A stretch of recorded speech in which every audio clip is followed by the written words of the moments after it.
Havre. D'abord, c'est une ville-jardin puisqu'on a près de 40 mètres carrés d'espace vert par habitant au Havre, avec à la fois des poumons verts et puis des squares et des jardins comme on peut les connaître, jusqu'à des micro-jardins. Les quartiers sud, qui sont des anciennes friches portuaires, ont été abandonnés au fur et à mesure des activités, de l'évolution des activités du port. Se poser la question de que faire de ces friches, qui sont des friches entre port et ville, vraiment à l'interface de la ville. Et il a été décidé de construire un très grand jardin sur une opération un terrain de 20 hectares.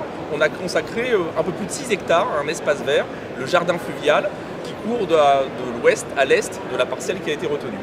Ce jardin fluvial, ça a été la base d'aménagement de ce nouveau quartier, dont la volonté était de rapprocher les endroits de loisirs, les endroits où on travaille, les endroits où on habite. Voilà, un seul quartier, un seul endroit, et un peu la fin de la spécialisation de l'usage de l'espace public.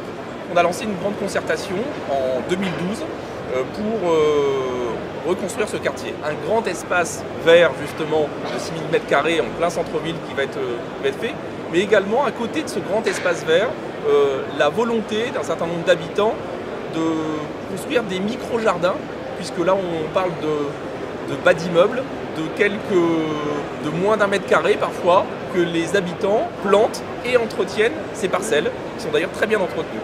C'est à la fois la place du végétal, c'est l'image qu'on veut donner de sa rue, de sa ville, et puis la participation, puisqu'en fait ces parcelles, elles ne sont pas des parcelles individuelles, elles sont devant des maisons individuelles souvent, mais elles sont partagées entre plusieurs voisins. Et c'est aussi une façon de remettre un petit peu de lien à l'intérieur de la ville. Aujourd'hui, ce jardin peut être ce lieu de rassemblement, un certain nombre de générations et de métiers et de classes sociales.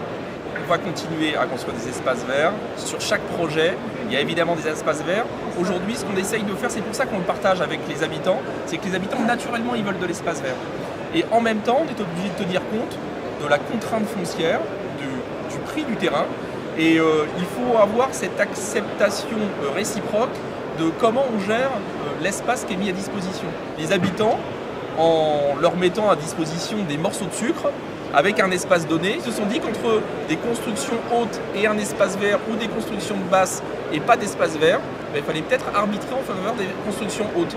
C'est là le diagnostic, c'est là l'importance du diagnostic partagé et de la coélaboration d'un nouveau quartier.